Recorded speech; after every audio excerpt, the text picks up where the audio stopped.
vast majority of people that contact me who are doing keto are doing it for fat loss purposes, for body recomposition purposes. They either want to gain some muscle and lose some fat, or just lose some fat.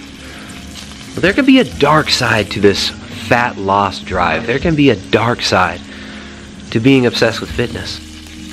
I just got off of Skype with a client today, and it was fascinating looking at her situation, because she used to be way overweight. She grew up and she was always fatter than she wanted to be. She considered herself fat since she was a little kid. And she ended up doing these really super low calorie, high carbohydrate, 6 meal a day bodybuilding style diet. Several different forms of these diets for fat loss. She got fat loss, but she got way more than she bargained for. This person ended up taking her body fat levels down to ridiculous extremes, right? I mean, I'm talking like leaner than I am. This woman had, you know, fully visible ribs and was more shredded than most males who were at super low body fat. She completely lost her monthly cycle. Her hormones were totally imbalanced, and she was a monster mentally and emotionally during this period. Then she found keto. Her body felt like it was craving fats. She had restricted her fats for so long.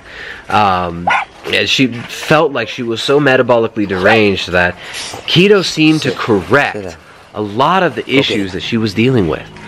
And her hormones were corrected. She actually started to gain some healthy weight. But she ended up, of course, her satiety signaling wasn't working properly. Her leptin signaling wasn't working optimally. And she was super hungry. So she ended up gaining more weight than she wanted on keto, and she perceived that as a problem. Right? So she went from being overweight to being underweight, then to going back in a more healthy direction, but mentally and emotionally and psychologically it was incredibly difficult for her. And this is a really common occurrence with women, especially women who've been doing dieting for like fitness competitions. Right? Because let's be honest, these fitness competitions, especially for women, bikini contests, stuff like that, these are organized and sanctioned eating disorder pageants for many of the women who are there. This is a way to justify unhealthy body images, unhealthy goals that are unsustainable, and completely self-destructive in many cases. I'm not saying everybody doing fitness competitions is embodying this, but let's be honest. For a lot of women who get involved with this, it becomes an incredibly unhealthy habit, and it can be super destructive. So this person had gained a little bit of weight back on keto, which was great. And she was finally starting to feel comfortable in her own skin. But in the questionnaire she sent me, it was really funny. She had 3 pictures. One picture was when she was super skinny. She was like 47 kilos or something like that. Incredibly lean and just emaciated looking. During this time she was miserable, depressed, hungry all the time, angry, and felt like crap. She was also doing vegetarian diets during this time, so her body was depleted of certain amino acids and fatty acids, and she just felt awful. The next picture was after her doing keto for several months. She had gained back like 10 kilos, which was more than she wanted and more than she was comfortable with. And, you know, she was holding on to a little bit of water weight, holding on to a little bit of excess mass, but she felt better, and she was fertile again. And then the next picture, which was more recently, when she had actually contacted me for coaching, she looked great. You know, I mean, she would have preferred to have a few kilos less on her body, maybe 1 or 2 kilos less of body fat, but she looked fantastic. She said that she felt the best she's ever felt at that body composition. But she couldn't help but look back at that picture when she was 47 kilos, looking emaciated and anorexic, like completely unhealthy, on this vegetarian style diet. She couldn't get over this mental schism of thinking that she actually looked good back then. And it's so funny because when we actually talked about it, she remembered how it felt to be in that state, to be in that body, in that manifestation of her flesh suit at that moment. She felt awful. She was an emotional wreck. Like I said earlier, she was angry, she was hungry all the time, she was miserable to be around, she hated her job, her life, the city she lived in, and everything about what she was doing. But she changed all of that and got to a point where she was much healthier. But she still couldn't shake that shadow, in the back of her mind that was calling to her, and the little liar in her mind that was telling her, you looked great back then. you should go back down in weight so you look like that. And it can be really, really hard to break these cycles, especially when somebody's dieted down and gotten super lean. And I mean, I talked to, even in men, right? I talked to Nick Dompierre the other day. He was a professional skateboarder who ended up getting into fitness and health for various reasons. And he got super, super, super shredded, felt like crap. Thyroid hormone was all wacky. His body was revolting.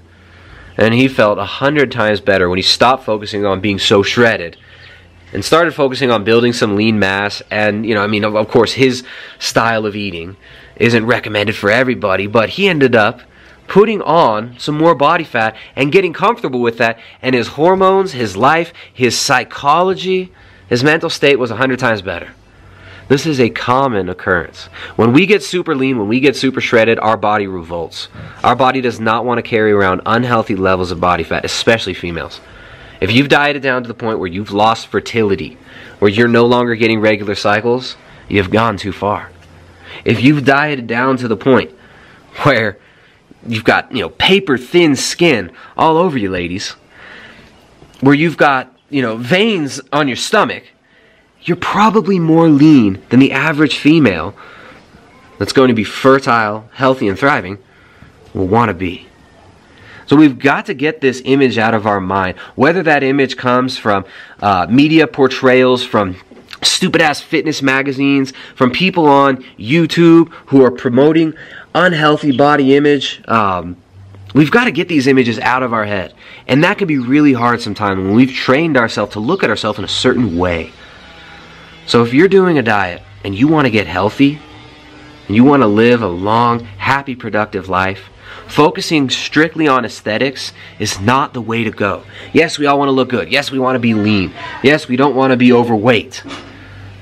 But there comes a point when many of us cross that line into unhealthy body image and unhealthy goals. So it's really important when you're doing keto to keep this in perspective. Women, if you're being tempted to do these fitness competitions, please, I plead to you, don't do it. Do not get involved in this nonsense industry. I mean, just look at the situations of these fitness competitions. Who are the judges at these fitness competitions? They're usually these old creepy bald dudes who have no prior knowledge of, or no, you know, prior experience in fitness and health. It's just the weirdest situation. These are like I said earlier, these are sanctioned and organized eating disorder pageants for many people. So let's keep perspective. If you're doing a diet and you want to maintain a healthy body composition, you've got to go for a body composition that you can maintain long term. And sometimes it takes time to reach that. Sometimes when we've been overweight and then dieted down really, really hardcore, the body's going to want to bounce back and forth in between. Right? When you've gotten so shredded, your body wants to, after that, put on some body fat and hold on to it because it's afraid you're going to starve it again. We're used to feast-famine cycles. You know, cyclical intake of foods like carbohydrates, historically, are what we would be eating because they're available in long light cycles. So, a strict keto approach all the time isn't necessary for health, isn't necessary for losing body fat. But I have seen so many people achieve super healthy body compositions that are sustainable long-term from using a high-fat, low-carb diet as their baseline state. So not everybody's just trying to lose body fat. Sometimes we've got to get comfortable with holding on to a little bit more body fat. Because if you get too low in body fat, it's super unhealthy. And especially for women, this can become a massive issue for health, fertility, and hormonal balance. So it's not about adhering to an impossible image of what we should look like. It's about a realistic relationship with our body, with our little flesh suit here, with our meat suit. It's about a healthy relationship with food, a healthy relationship with appetite, and understanding what nutrients the body is requiring. And sometimes the body doesn't need to be super, super shredded lean. And sometimes that can be completely antithetical to long-term health and, you know, short-term sanity. Alright, so you can find more at primaledgehealth.com. We actually little announcement here. We've opened up enrollment for the April session of the Keto Collective Community Coaching course. So if you check out the link in the description below, we're maxing it out at like 40 or 50 people.